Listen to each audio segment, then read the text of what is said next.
Pernahkah kamu merasakan betapa hancurnya hati ketika niat baik yang lahir dari kerja keras justru dibalas dengan hinaan?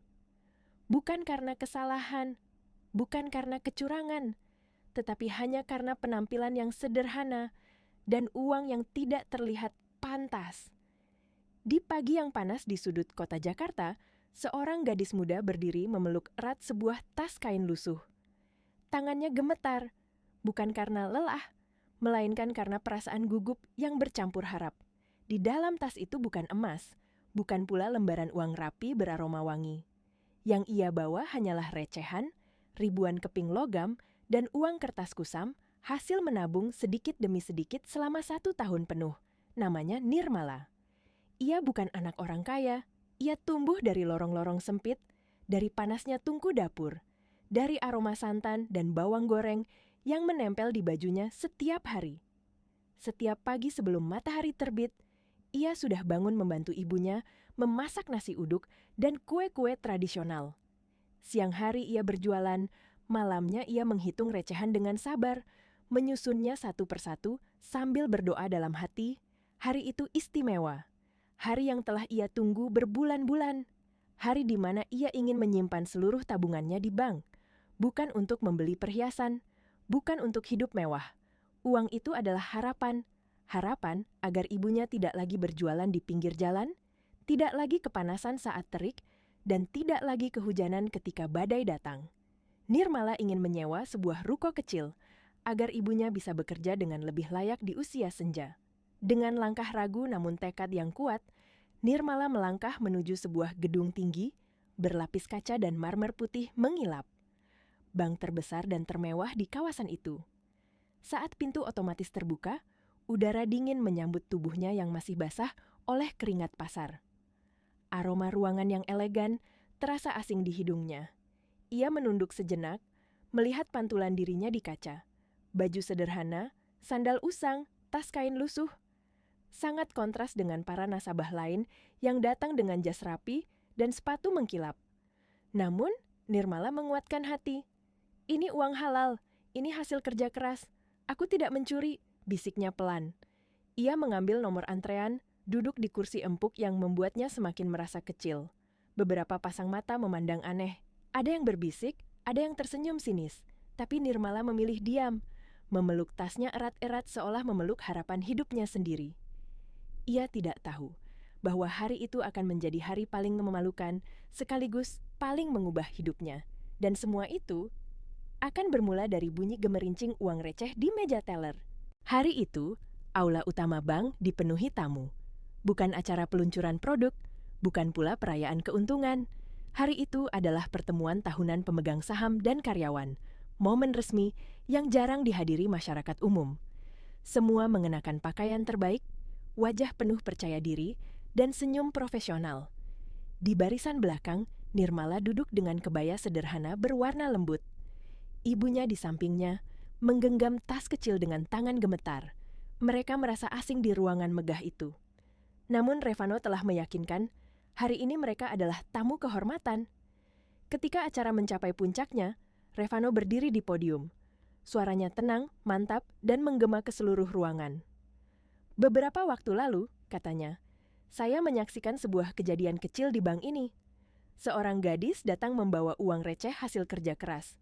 Ia hampir dipermalukan, dan dari situlah saya belajar bahwa integritas sebuah institusi tidak diukur dari besarnya transaksi, tapi dari caranya menghormati manusia. Layar besar menampilkan foto ruko, kecil Nirmala, ibunya yang tersenyum, dan dapur sederhana yang kini berkembang. Ruangan hening. Revano melanjutkan, gadis itu mengajarkan saya arti tabungan yang sesungguhnya, bukan tentang uang, tapi tentang kesabaran, ketekunan, dan cinta kepada orang tua. Ia menoleh ke arah Nirmala. Terima kasih telah mengingatkan kami semua. Tepuk tangan bergemuruh, beberapa mata berkaca-kaca. Di antara hadirin, Sonia duduk tertunduk. Tidak ada lagi senyum sinis, yang tersisa hanya penyesalan. Setelah acara, Revano menghampiri Nirmala dan ibunya. Dengan penuh hormat, ia menunduk sedikit di hadapan sang ibu. Terima kasih telah membesarkan perempuan yang luar biasa, katanya tulus. Ibunya menitikkan air mata, menggenggam tangan Revano erat. "Saya titipkan anak saya pada kejujuranmu." Malam itu, di bawah lampu kota yang berkilau, Revano dan Nirmala berjalan berdampingan. Tidak ada janji berlebihan, tidak ada kemewahan yang dipamerkan, hanya dua insan yang saling menghormati dan memilih berjalan bersama. Dan di dalam tas kain yang dulu lusuh, kini tersimpan buku tabungan baru. Bukan lagi simbol kemiskinan, melainkan saksi bisu bahwa setiap koin kecil, bila dikumpulkan dengan hati yang tulus, mampu mengubah takdir. Kisah ini bukan tentang bank, bukan tentang cinta semata, melainkan tentang harga diri yang tidak boleh diinjak siapapun. Karena pada akhirnya, yang paling berharga bukan seberapa banyak uang yang kita miliki, melainkan seberapa besar hati kita saat menghargai sesama. Nomor antrean di layar akhirnya menyala. A105, loket 3, Nirmala bangkit perlahan. Jantungnya berdegup kencang setiap langkah mendekati meja teller. Di balik meja itu, duduk seorang perempuan muda dengan riasan wajah sempurna dan seragam bank yang tampak licin tanpa celah. Di dada kirinya tersemat papan nama kecil bertuliskan Siska. Siska mengangkat wajahnya. Tatapan profesional yang biasa ia pasang mendadak berubah ketika melihat penampilan Nirmala. Senyumnya menipis, matanya menyapu dari ujung rambut hingga sandal jepit yang dipakai gadis itu, seolah sedang menilai sesuatu yang tidak layak berada di hadapannya. "Selamat siang, ada yang bisa dibantu?" ucap Siska, nadanya datar tanpa kehangatan. Nirmala membalas dengan senyum sopan. "Selamat siang, Mbak. Saya mau setor tabungan," katanya pelan sambil mengangkat tas kainnya ke atas meja. Perlahan, dengan tangan yang sedikit gemetar, Nirmala mengeluarkan bungkusan plastik besar dari dalam tas. Begitu plastik itu terbuka, bunyi gemerincing uang logam terdengar nyaring di ruangan bank yang hening. Suara itu memantul di lantai marmer, membuat beberapa nasabah lain menoleh serempak. Wajah Siska langsung berubah, matanya membesar lalu menyempit, napasnya terdengar berat. Di hadapannya, kini terlihat ribuan keping uang logam bercampur dengan uang kertas 1.000-an dan 5.000-an yang sudah kusam dan terlipat-lipat. Uang pasar, uang yang kotor, uang yang tidak sesuai dengan standar kemewahan tempat itu. "Ini, uang receh semua?" tanya Siska dengan nada meninggi, tak lagi menjaga volumenya. "Iya, Mbak," jawab Nirmala cepat. "Itu tabungan saya selama setahun. Totalnya sekitar 5 juta. Saya sudah hitung di rumah, tapi silakan dihitung ulang." Siska mendengus pelan. Ia melirik jam tangannya, lalu menatap antrean di belakang Nirmala yang mulai memanjang. "Mbak, ini bank, bukan warung kelontong," ucapnya ketus. "Kalau mau setor uang receh begini, seharusnya dirapikan dulu. Diselotip per 10 keping. Ini kotor, bau pasar, dan ngabisin waktu." Kata-kata itu jatuh satu persatu seperti pisau. "Tangan saya bisa kotor, dan nasabah lain jadi harus nunggu lama cuma karena uang receh begini," lanjut Siska tanpa rasa bersalah. "Di belakang ada yang mau setor ratusan juta." Wajah Nirmala memanas. Dadanya terasa sesak. "Maaf, Mbak, saya tidak tahu aturannya," ucapnya lirih, berusaha tetap tenang. "Tapi ini uang sah, saya nasabah di sini. Apa tidak bisa dibantu?" Siska menggeleng cepat. "Bukan tidak bisa tapi menyusahkan. Bawa pulang saja, rapikan dulu. Besok baru datang lagi." Dengan ujung jarinya, Siska mendorong bungkusan plastik itu kembali ke arah Nirmala. Gerakannya dingin, seolah sedang menyingkirkan sampah. Detik itu juga, harga diri Nirmala runtuh. Air mata menggenang di matanya, tapi ia menahannya mati-matian. Uang itu adalah hasil bangun jam 3 pagi, hasil tangan yang melepuh karena panas minyak gorengan, hasil doa-doa panjang bersama ibunya. Dan di tempat semewah ini, semuanya dianggap menjijikkan. Ia menunduk, hendak mengambil kembali uangnya dan pergi menanggung malu. Namun, di sudut ruangan, sepasang mata tajam sedang memperhatikan semuanya. Dan orang itu bukan orang biasa. Di sudut ruangan yang tenang, dekat area layanan nasabah prioritas, berdiri seorang pria tinggi dengan setelan jas biru tua, yang tampak mahal namun sederhana. Posturnya tegap, wajahnya tenang, namun sorot matanya tajam dan penuh wibawa. Sejak tadi, ia memperhatikan kejadian di loket 3 tanpa berkata apapun. Namanya Revano. Ia adalah kepala cabang bank itu, baru menjabat beberapa bulan terakhir, dikenal tegas, disiplin, dan sangat menjunjung tinggi etika pelayanan. Ia tidak suka suara keras, apalagi perlakuan merendahkan terhadap siapapun. Ketika ia mendengar nada bicara Siska yang meninggi, alisnya langsung bertaut. Ketika ia melihat seorang gadis sederhana berdiri, tertunduk sambil menahan tangis, hatinya terusik lebih dalam. Dan saat ia melihat bungkusan uang receh itu didorong kembali seperti benda kotor, nuraninya menolak untuk diam. Revano melangkah maju, langkahnya tenang, namun setiap tapaknya di lantai marmer seakan membawa tekanan yang membuat staf lain refleks menunduk hormat. Suasana di sekitar loket 3 mendadak terasa berbeda, lebih dingin, lebih sunyi. Ada masalah apa ini? Suara baritonnya rendah, tenang, namun penuh otoritas. Siska terlonjak kaget. Wajahnya pucat seketika ketika menyadari siapa yang berdiri di sampingnya. Ia buru-buru memasang senyum kaku yang dipaksakan. Pak Revano, ucapnya tergagap. Ini hanya nasabah yang mau setor uang receh dalam jumlah banyak, Pak. Uangnya kotor dan belum dirapikan. Saya khawatir menghambat antrean. Revano tidak langsung menjawab. Ia justru menoleh ke arah Nirmala. Ia melihat mata gadis itu yang merah menahan air mata. Tangannya yang kasar karena kerja keras mencengkeram tas kainnya erat-erat.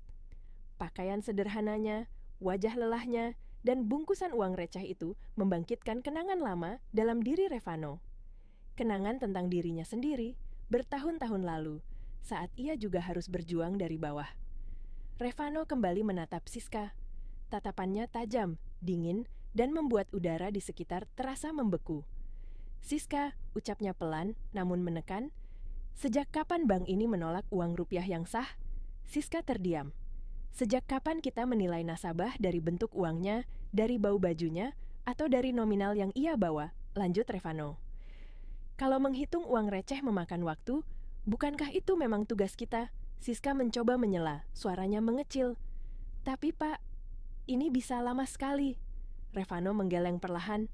Kalau lama, kita layani sampai selesai, karena setiap keping uang itu adalah kepercayaan, dan kepercayaan tidak boleh dipermalukan.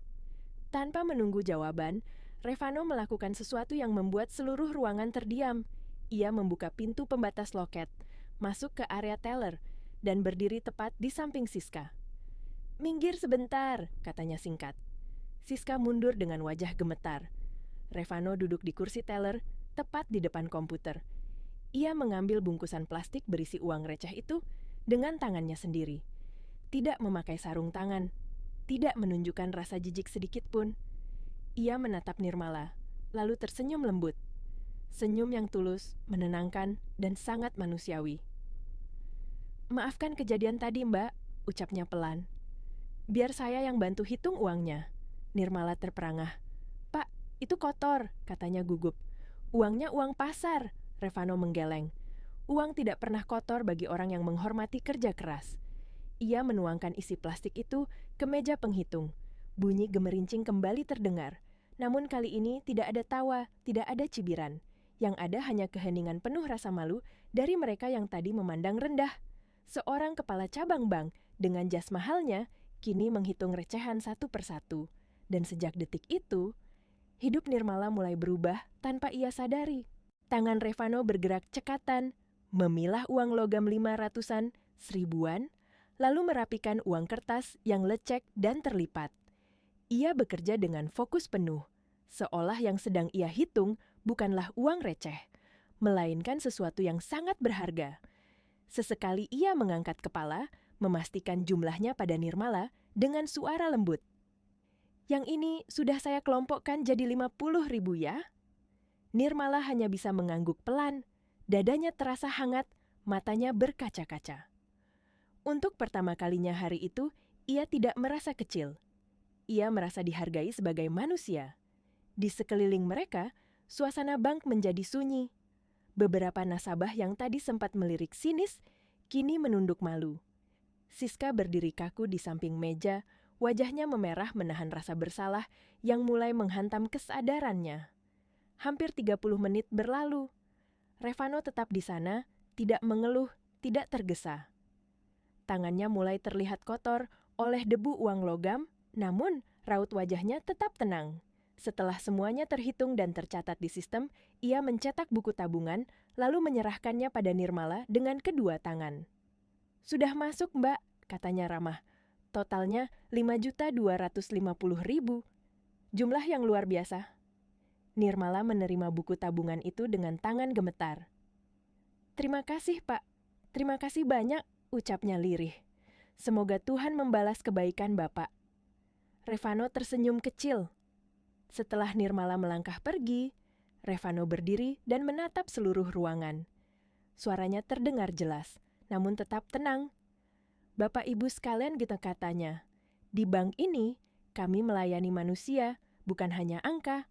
Setiap orang yang datang membawa hasil keringatnya berhak dihormati, apapun bentuk dan jumlahnya." Ia menoleh sebentar ke arah Siska, dan kalimat itu terasa seperti tamparan.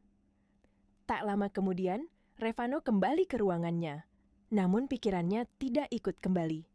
Bayangan gadis sederhana dengan mata penuh ketulusan itu terus terngiang. Ia merasa tindakannya tadi belum cukup. Revano menekan tombol intercom. "Tolong panggil Siska dan manajer operasional ke ruangan saya." Beberapa menit kemudian, Siska berdiri di hadapannya dengan wajah tertunduk. Semua kepercayaan dirinya runtuh. Tidak ada lagi riasan yang mampu menyembunyikan rasa malu di matanya. "Siska," ucap Revano perlahan, "apa aset terbesar bank ini?" "Kepercayaan nasabah, Pak," jawab manajer operasional hati-hati. Revano mengangguk. "Dan hari ini, kepercayaan itu hampir kita hancurkan." Ia menjelaskan dengan tegas namun mendidik. Tentang kerja keras, tentang uang receh yang dikumpulkan dengan doa, tentang kesombongan yang lahir dari ruangan ber-AC. "Saya tidak memecat kamu," katanya pada Siska. "Terlalu mudah, tapi saya ingin kamu belajar." Siska menahan napas. "1 bulan ke depan, kamu pindah ke layanan mikro di pasar. Di sana kamu akan menghitung uang receh setiap hari. Belajarlah menghargai dari mana uang itu berasal." Air mata Siska jatuh. "Saya bersedia, Pak. Terima kasih masih memberi saya kesempatan." Setelah ruangan kembali sepi, Revano menyandarkan tubuhnya ke kursi. Jam makan siang hampir tiba, namun ada dorongan kuat di dadanya. Ia ingin mencari Nirmala, bukan sebagai kepala cabang, tapi sebagai manusia. Dan tanpa ragu, Revano mengambil kunci mobilnya. Revano menyusuri jalanan kota Jakarta yang panas dan berdebu dengan mobilnya. Matanya menyapu trotoar satu persatu. Ia tahu gadis itu datang berjalan kaki.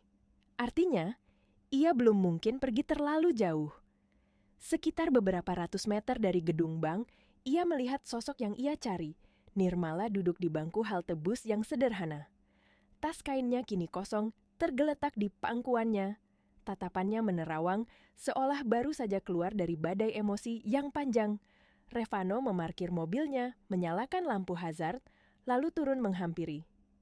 "Nirmala," sapanya lembut. Gadis itu menoleh cepat, matanya membesar karena terkejut. "Pak Revano, boleh saya duduk sebentar?" tanyanya sopan. Nirmala buru-buru menggeser duduknya dan mengelap bangku dengan tangannya. "Silakan, Pak, tapi kotor." Revano tersenyum, lalu duduk tanpa ragu. "Tidak apa-apa, baju bisa dicuci." Ia menatap Nirmala dengan sungguh-sungguh. "Saya ingin meminta maaf sekali lagi. Bukan sebagai kepala cabang, tapi sebagai pribadi. Saya malu atas apa yang terjadi tadi." Nirmala menggeleng cepat. "Bapak tidak salah apa-apa. Justru Bapak yang menolong saya." Revano tertawa kecil. "Saya hanya melakukan hal yang seharusnya dilakukan sejak awal." Lalu, dengan nada penasaran yang tulus, ia bertanya, "Uang receh itu, untuk apa sebenarnya?" Wajah Nirmala berubah. Senyumnya muncul, hangat dan penuh harapan. Ia bercerita tentang ibunya, tentang berjualan nasi uduk dan kue, tentang keinginannya menyewa ruko kecil agar ibunya tidak lagi berjualan di pinggir jalan. Revano terdiam, hatinya tersentuh. "Uang itu bukan impian saya, Pak," lanjut Nirmala pelan. "Itu impian ibu saya." Kalimat itu menancap dalam-dalam di dada Revano. Ia melihat Bukan gadis miskin di hadapannya, melainkan seorang anak yang luar biasa. Anak yang tidak meminta belas kasihan, hanya ingin memuliakan orang tuanya. "Kamu wanita yang sangat kuat, Nirmala," ucap Revano tulus. "Banyak orang punya uang banyak, tapi lupa membahagiakan ibunya." Nirmala tersenyum malu. "Itu kewajiban, Pak." Percakapan mereka mengalir ringan. Revano tidak menawarkan uang. Ia tidak ingin melukai harga diri gadis ini. Namun di dalam hatinya, sebuah tekad mulai tumbuh. Ia ingin membantu dengan cara yang terhormat. Sebelum berpisah, Revano bertanya, "Kue apa saja yang kalian jual?" Nirmala menyebutkan satu persatu, matanya berbinar. Revano tersenyum lebar. "Kalau begitu, saya harus mencobanya. Boleh saya mampir ke lapak kamu?" Nirmala terkejut, lalu mengangguk senang. "Tentu boleh, Pak, tapi tempatnya sederhana." "Saya suka yang sederhana," jawab Revano. Bus kota datang. Nirmala berdiri. "Terima kasih banyak, Pak. Bapak orang baik." Revano menatap bus itu pergi. Hatinya terasa penuh. Ia tidak tahu bahwa langkah kecil hari itu akan membawanya pada perubahan hidup yang jauh lebih besar dari sekadar urusan pekerjaan. Beberapa hari setelah kejadian di bank, rasa penasaran di hati Revano tidak juga hilang. Justru semakin kuat. Di tengah rutinitasnya yang penuh angka, laporan, dan rapat tanpa henti, bayangan tentang lapak sederhana Nirmala terus muncul di benaknya. Pada suatu siang, Revano mengambil keputusan yang tidak biasa. Ia mengganti jas mahalnya dengan kemeja putih sederhana, menggulung lengan bajunya, lalu menyetir sendiri menuju pasar tradisional yang disebutkan Nirmala. Begitu turun dari mobil, aroma pasar langsung menyergap indera. Wangi rempah, bau gorengan panas, teriakan pedagang, dan klakson kendaraan bercampur menjadi satu. Suasana yang jauh berbeda dari kantor ber-AC, tempat ia biasa menghabiskan waktunya. Tak butuh lama baginya menemukan lapak itu. Spanduk kuning sederhana bertuliskan nasi uduk, dan kue tradisional terpampang di dekat pintu masuk pasar. Di balik meja kecil itu, Nirmala terlihat sibuk membungkus nasi dengan cekatan. Keringat membasahi wajahnya, namun senyumnya tidak pernah pudar. Di sampingnya berdiri seorang wanita, paruh baya bertubuh kuat dengan suara lantang dan tawa renyah. Itulah ibunya. Energinya luar biasa. Ia mengangkat dandang besar tanpa terlihat lelah, bercanda dengan pelanggan, dan menyambut semua orang dengan hangat. Revano berdiri terpaku sejenak. Inilah kekayaan yang sesungguhnya. Saat ia mendekat, Ibu Nirmala langsung menyambutnya ramah. "Mau makan, Nak? Silakan duduk. Tempatnya sempit, tapi hatinya luas." Nirmala menoleh, terkejut. "Pak Revano." Revano tersenyum. "Katanya nasi uduknya enak, saya mau buktikan." Mereka tertawa kecil. Revano duduk di bangku kayu panjang bersama para pekerja kasar dan sopir angkot. Tidak ada rasa canggung. Ketika sepiring nasi uduk disajikan, aromanya langsung membuat perutnya berontak. Suapan pertama membuat Revano terdiam. Rasanya mengingatkannya pada masa kecil. "Ini luar biasa, Bu," ucapnya jujur. "Lebih enak dari restoran mahal." Ibu Nirmala tertawa bangga. Kuncinya masak pakai hati yang senang. Revano menghabiskan makanannya tanpa sisa. Bahkan ia memesan puluhan bungkus untuk dibawa ke kantor. Ia membayar lebih, namun Ibu Nirmala menegurnya dengan jujur. Revano tersenyum dan berkata itu untuk tambahan modal dan vitamin. Hari itu, Revano tidak hanya menemukan makanan enak. Ia menemukan rumah. Dan di tengah kesederhanaan itu, hatinya mulai tertambat tanpa ia sadari. Sejak hari itu, kehadiran Revano di lapak kecil dekat pasar bukan lagi hal yang mengejutkan. Awalnya seminggu sekali, lalu menjadi lebih sering. Ia datang tanpa pengawalan, tanpa jas mahal. Kadang hanya mengenakan kemeja kasual atau kaos polo sederhana. Ia duduk di bangku kayu yang sama, makan nasi uduk yang sama, tertawa bersama orang-orang yang dulu tak pernah ia temui di dunia perbankan. Bagi Nirmala, kehadiran Revano terasa seperti angin sejuk di tengah hari yang terik. Tidak berlebihan, tidak menekan, tidak merendahkan. Revano selalu menjaga jarak yang sopan, berbicara seperlunya, dan lebih banyak mendengarkan. Namun, setiap tatapannya penuh penghargaan, seolah ia benar-benar melihat Nirmala apa adanya. Suatu sore, Revano datang membawa sebuah map coklat. lapak sedang agak sepi. Nirmala sedang menghitung hasil penjualan, sementara ibunya sibuk membersihkan meja sambil bersenandung lagu lama.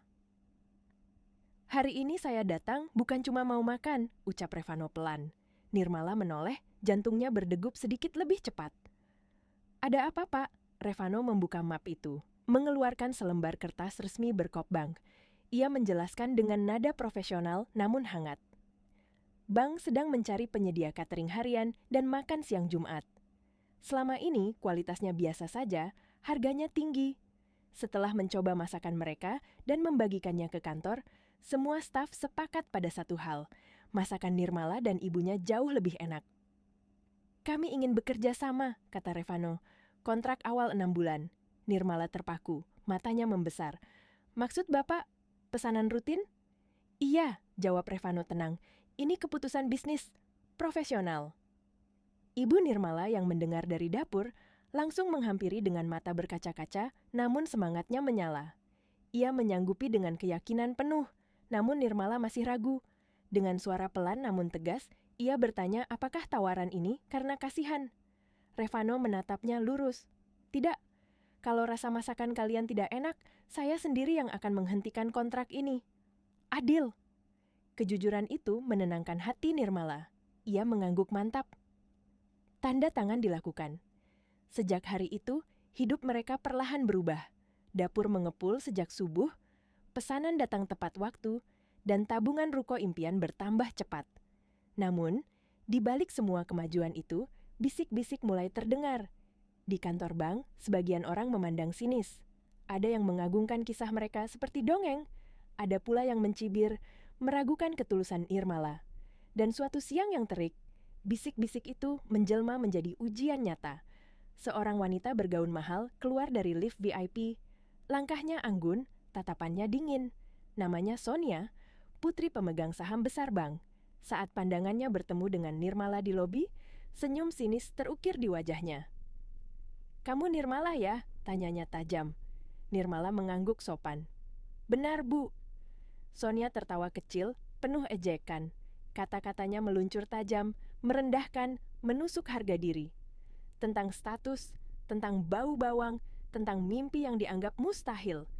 Nirmala menahan air mata, ia mencoba pergi, namun jalannya dihalangi. Dan saat tangan Sonia hampir menyentuh kantong kue yang dibawanya, sebuah suara bariton memecah udara. "Cukup!" Revano berdiri di sana. Wajahnya tenang, namun matanya menyala oleh kemarahan yang tertahan. Ia berdiri di sisi Nirmala, memposisikan dirinya sebagai perisai. Apa yang akan terjadi setelah itu akan mengubah segalanya. Revano melangkah maju satu langkah, berdiri tepat di samping Nirmala. Tubuhnya sedikit condong, bukan untuk mengintimidasi, melainkan melindungi. Suasana lobi mendadak membeku. Beberapa karyawan yang tadi berbisik, kini menahan napas. "Sonia," ucap Revano dengan suara rendah namun penuh tekanan, "apa yang kamu lakukan barusan tidak pantas." Sonia tertawa sinis, berusaha mempertahankan wibawanya. "Aku hanya mengingatkan, jangan sampai kamu salah memilih lingkungan. Perempuan seperti ini tidak selevel denganmu." Revano menatapnya lurus, tatapan yang dingin, tegas, dan tidak menyisakan ruang untuk bercanda. "Perempuan seperti ini," katanya pelan. "Bangun jam 3 pagi setiap hari, bekerja dengan tangannya sendiri, menghidupi keluarganya dengan cara yang halal. Dia tidak meminta apapun dariku, tidak meminta fasilitas, tidak meminta belas kasihan." Revano menarik napas dalam. Suaranya terdengar jelas ke seluruh ruangan.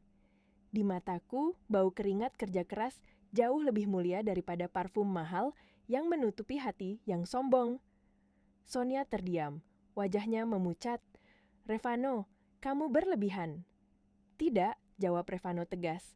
"Yang berlebihan adalah merendahkan orang lain untuk merasa tinggi."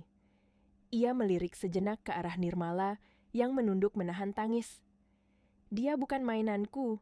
Dia adalah wanita yang sangat aku hormati." Keheningan jatuh seperti tirai. Sonia mengepalkan tangan, lalu berbalik pergi dengan langkah cepat, meninggalkan lobi dengan wajah menahan malu. Bisik-bisik langsung berhenti. Revano menoleh pada Nirmala. Nada suaranya berubah lembut. "Kamu baik-baik saja?" Nirmala mengangguk pelan. Air matanya akhirnya jatuh, bukan karena hinaan, melainkan karena rasa lega. Ia merasa dibela, dihargai, dilindungi tanpa syarat. Revano memanggil Siska yang berdiri tak jauh dari situ. "Tolong antar Nirmala ke ruanganku, beri dia minum hangat. Aku tidak mau dia pulang dalam keadaan seperti ini." Di ruang kerja yang tenang, Nirmala duduk sambil menyeruput teh. Tangannya masih gemetar. Revano duduk berhadapan dengan jarak yang sopan. "Maaf," ucap Nirmala pelan. "Karena saya, Bapak jadi bermasalah." Revano tersenyum tipis. "Justru hari ini, aku semakin yakin tentang siapa yang pantas ada di hidupku." Kata-kata itu membuat jantung Nirmala berdegup lebih cepat. Ia tidak berani berharap, namun kehangatan itu terasa nyata. "Fokuslah pada mimpimu," lanjut Revano. "Selesaikan ruko itu. Buktikan pada siapapun yang meremehkanmu bahwa kamu bisa berdiri tegak." Nirmala mengangguk, matanya berkilat oleh tekad baru. Ia pulang sore itu dengan langkah lebih ringan. Hinaan, tidak lagi melumpuhkan. Pembelaan itu menjadi bahan bakar, dan Revano, di ruangannya yang sunyi, menatap kalender. Ia menandai sebuah tanggal. Ada rencana besar yang ingin ia lakukan, bukan tergesa, bukan pamer, melainkan sebuah komitmen yang lahir dari rasa hormat. Waktu berjalan cepat, seperti air yang mengalir tanpa menunggu siapapun. 6 bulan berlalu sejak hari Nirmala pertama kali membawa uang receh ke bank. Dalam waktu yang tidak pernah ia bayangkan sebelumnya, hidupnya berubah drastis, namun tetap berpijak pada kesederhanaan yang sama. Ruko kecil yang dulu hanya menjadi mimpi kini, berdiri nyata di pinggir jalan strategis. Papan nama baru terpasang rapi, catnya masih segar, aromanya masih baru. Ibunya tidak lagi mendorong gerobak, tidak lagi kehujanan atau kepanasan. Senyumnya lebih sering muncul, tawanya lebih ringan, dan langkahnya tidak lagi dibebani kelelahan. Nirmala berdiri di balik etalase ruko itu setiap pagi, menyapa pelanggan dengan senyum tulus yang sama seperti dulu. Bedanya, kini ia berdiri dengan punggung tegak. Ia tidak lagi merasa kecil. Di bank, Revano memantau semuanya dari kejauhan. Ia tidak ikut campur lebih dari yang perlu. Kontrak kerja tetap profesional. Tidak ada perlakuan istimewa. Namun di dalam hatinya, rasa kagum pada Nirmala tumbuh menjadi sesuatu yang lebih dalam. Suatu sore, Revano datang ke ruko dengan kemeja putih dan senyum yang sedikit berbeda. Ibunya Nirmala langsung menyambut hangat. Namun, Revano meminta izin untuk berbicara berdua dengan Nirmala di luar. Di depan ruko, di bawah langit senja yang berwarna jingga, Revano berdiri dengan tangan sedikit bergetar. Ini bukan presentasi bisnis. Ini bukan rapat. Ini adalah momen yang paling membuatnya gugup. "Nirmala," ucapnya pelan, "aku tidak pandai berkata manis. Aku juga tidak ingin kamu merasa tertekan." Nirmala menatapnya, jantungnya berdetak kencang. "Aku tidak pernah melihatmu sebagai orang miskin," lanjut Revano. "Aku melihatmu sebagai perempuan yang kuat, jujur, dan penuh kasih. Dan aku jatuh cinta bukan karena kasihan, tapi karena hormat." Udara terasa berhenti. Revano menarik napas dalam. "Kalau kamu bersedia, aku ingin berjalan bersamamu. Pelan-pelan, tanpa paksaan, tanpa rahasia." Air mata Nirmala jatuh, bukan air mata sedih, melainkan air mata syukur. Ia mengangguk, suaranya bergetar. "Saya tidak punya apa-apa, Pak." Revano tersenyum hangat. "Aku juga pernah tidak punya apa-apa, dan kita membangun dari situ." Dari kejauhan, ibunya memperhatikan dengan mata berkaca-kaca dan senyum penuh doa. Namun, kebahagiaan itu belum lengkap. Masih ada satu bab terakhir. Satu pertemuan yang akan menutup lingkaran kisah ini.